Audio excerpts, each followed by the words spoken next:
หน้า486ตั้งแต่ตานิปเนตานิพุนชิสสภาวะกรณโตเป็นต้นไปก็ศีลเหล่านี้นั้นอันพระผู้มีพระภาคเจ้าตรัสว่าเป็นไทยเพราะทำความเป็นไทยอันวินยูชนสรรเสริญเพราะเป็นศีลที่ท่านผู้รู้ยกย่อง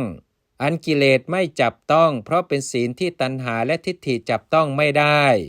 เป็นไปเพื่อสมาธิเพราะยังอุปจารสมาธิหรืออัปปนาสมาธิให้เป็นไปพร้อม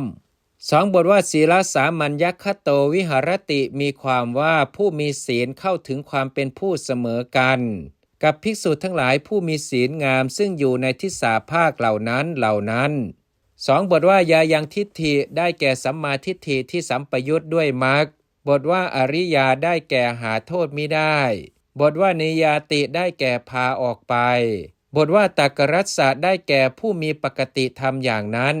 บทว่าทุกขคยายะได้แก่เพื่อสิ้นไปแห่งทุกข์ทั้งปวง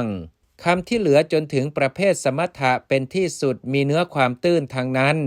กติปุจฉาวาระวรรณนาจบ